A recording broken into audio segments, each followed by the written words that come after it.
అనంత భక్తి సనాతన ధర్మ ఛానల్కి స్వాగతం.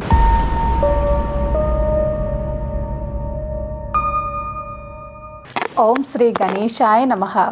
ఓం శ్రీ సరస్వతియే నమః. ఓం శ్రీ గురుభ్యో నమః.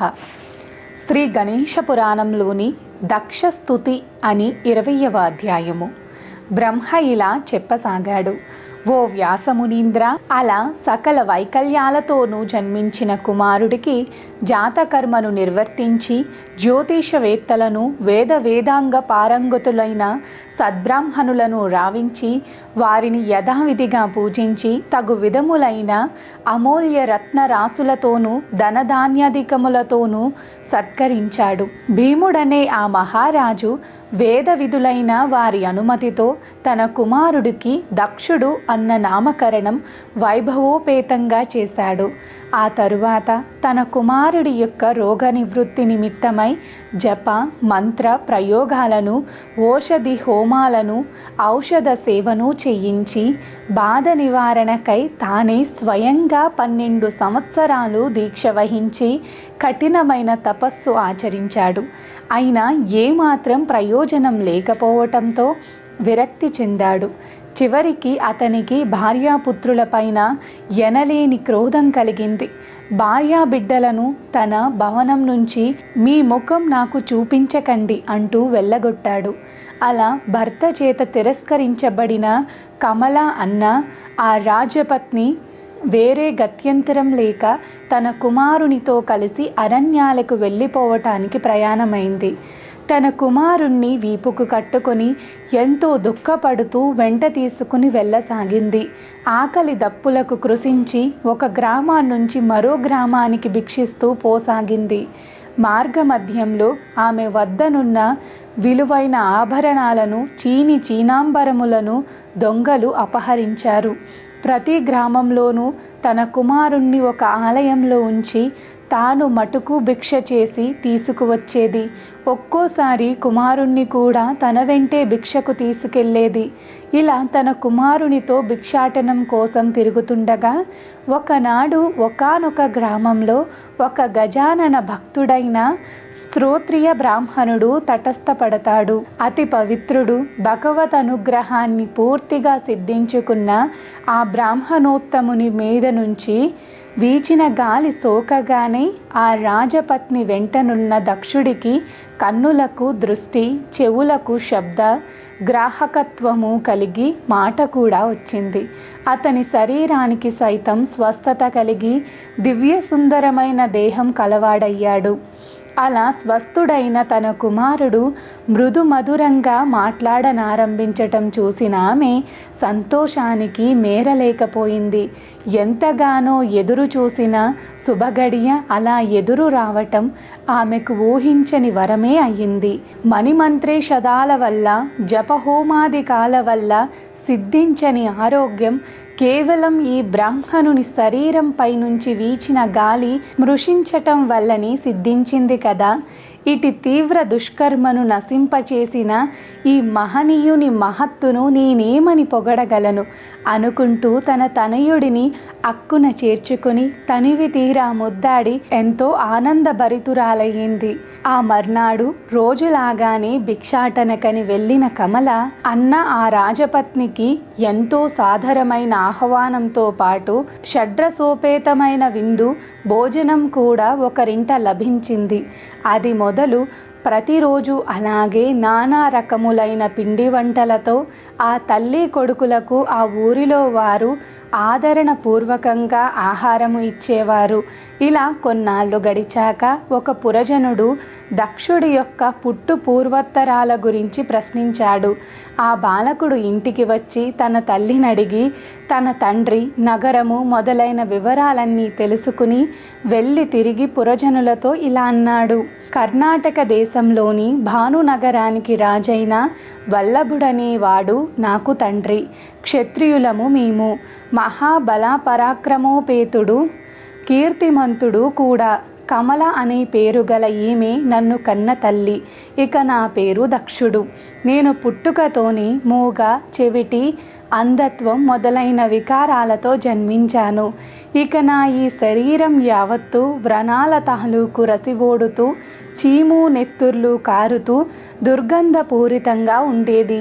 నా తల్లి నన్ను పుట్టగానే ఏవగించుకున్న తండ్రి ఆమెకు నచ్చ చెప్పి తాను 12 సంవత్సరాల కాలం నా ఆరోగ్య నిమిత్తం శతవిధాలా ప్రయత్నించి విఫలుడై చివరికి ఆగ్రహోదగ్రుడై మమ్మల్ని ఇద్దరినీ ముఖం చూపించవద్దంటూ పురం నుంచి వెళ్ళగొట్టాడు. అరణ్యాలలోనూ గ్రామాలలోనూ అలమటిస్తూ మాకున్న సంపద యావత్తూ పోగొట్టుకుని ఈ ఊరు చేరుకున్నాము. ఇక్కడికి రాగానే ఒకానొక మహాపురుషుని శరీరంపై నుంచి వీచిన గాలి సోకటం వల్ల నేను పరిపూర్ణ ఆరోగ్యవంతుడనయ్యాను. ఇలా ఈ దివ్య దేహం పొంది విరాజిల్లసాగాను. ఈ విధంగా దక్షుని నోట ఆశ్చర్యకరమైన అతని యావద్ వృత్తాంతాన్ని విని తమ ఇళ్లకు వెళ్ళిపోయారు. ఆ తరువాత ఆ తల్లి కొడుకులిద్దరూ ఆ మహిమోపేతుడైన బ్రాహ్మణోత్తముని ఆశ్రయించి శ్రీ గణేశ ఆరాధనా విధానాన్ని ఉపదేశంగా పొందారు.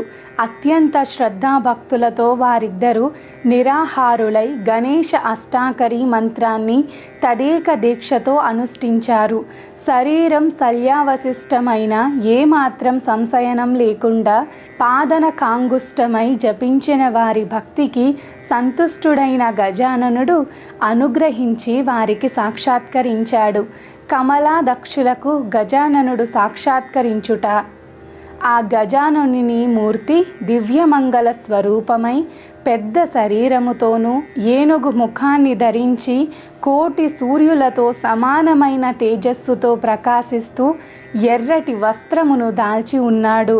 బంగారు భుజకీర్తులను బాహుపురుషులు ధరించి శిరస్సుపై రత్నమణిఖచ్చితమైన కిరీటం దగదగమానంగా అలంకరించగా తన ఒక పాదం సింహాసనం కింద ఉన్న పాదపీఠంపై జాపి మరో పాదాన్ని మోకాలకు తాకించి ఏకదంతంతో బంగారు మొలత్రాటితోనూ శేషుని తన ఉదరానికి చుట్టుకొని వేళ్లకు ఉంగరాలతో కరుణావృష్టిని కురిపించే నేత్రాలతో ప్రసన్నుడై దర్శనమిచ్చాడు.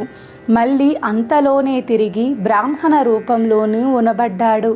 అప్పుడు ఆ బ్రాహ్మణ శ్రేష్ఠుడు ఆ తల్లి కొడుకులను ఉద్దేశించి ఇలా పలికాడు: మీ తపోనిష్టకు సంతసించాను, మీ మనోభిష్టం నెరవేర్చదలిచాను. మీకు కావలసిన వరాలను నిస్సంకోచంగా కోరుకోండి. అప్పుడు విశ్వామిత్రుడు తిరిగి ఇలా చెప్పసాగాడు: ఓ భీమరాజా, అలా ప్రత్యక్షమైన గజానని చరణాలకు సాష్టాంగ నమస్కారం చేసి తల్లి తనయులు ఇద్దరూ ఇలా స్తుతించారు. దక్షుడు ఇలా అన్నాడు: ఓ బ్రాహ్మణోత్తమ, మా పూర్వజన్మ పుణ్యము ఈనాటికి ఫలించింది. 2 రకాలుగా నీ మహత్తర స్వరూపాన్ని వైనాయకమును బ్రాహ్మణ రూపాన్ని చూడటం చేత నా జన్మ సఫలమైంది. ఓ దేవా, నీవు కారణములకే కారణమైన వాడివి, వేదాలకు సైతం కారణభూతుడైన వాడివి. సర్వయోగి శ్రేష్ఠులకు జ్ఞానంతో చేరవలసిన గమ్యమే నీవు. అంతర్బహిర్విషం యావత్తుకు సాక్షిభూతుడవు. సాకారము నిరాకారము నీ 2 రూపాలే. త్రిమూర్త్యాత్మకుడవు, సృష్టికర్తవైన బ్రహ్మవు, పాలన చేసే విష్ణు స్వరూపుడవు, ప్రళయ సంహారకుడవైన రుద్రమూర్తివి నీవే. పంచభూతాలైన భూమి, జలము, అగ్ని, వాయువు, ఆకాశము ఈ 5 నీలోనివే.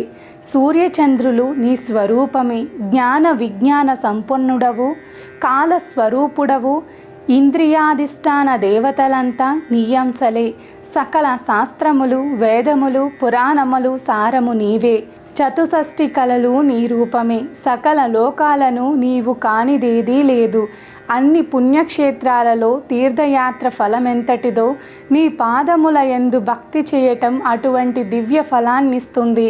అనాదివి, విభజించబడని వాడివి, ప్రమాణాలన్నిటికీ అతీతుడవు. కేవలం జ్ఞానం వల్లనే గోచరమయ్యే వాడివి నీవే. చతుర్విధ జీవరాశులుగాను ఉన్నది నీవే.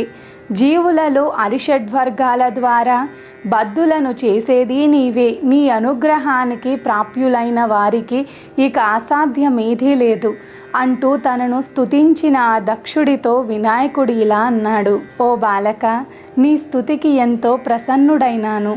నీ కోరిక ఎట్టిదైనా సరే తీర్చగలను. అయినా నీకిప్పుడు వరం మాత్రం నేను ఇవ్వను. నీకు అలా వరాన్ని ఇస్తే నా భక్తుని, అంటే నీకు ఈ రూపం ఎవరి స్పర్శ వల్ల లభించిందో చిన్నబుచ్చినట్లవుతుంది. ఆ నా ప్రియ భక్తుని పేరు ముద్గలుడు. నీవు అతన్ని స్మరించిన వెంటనే నీ ఎదుట నిలచి నీ కోరికలన్నీ నెరవేర్చగలడు. నీకు శుభమవుగాక అంటూ అంతర్ధానం చెందాడు. పేదకు దొరికిన పెన్నిదిలా క్షణంలో సాక్షాత్కరించి మరుక్షణమే అంతర్ధానమైన తన తపఫలం కన్నులకు దూరమవటంతో నిర్ఘాంతపోయిన దక్షుడు మూర్ఛిల్లాడు. ఆ తరువాత కొంతసేపటికి తేరుకుని వినాయకుడెటుపోయాడా అంటూ పరిపరి విధాల చింతించసాగాడు.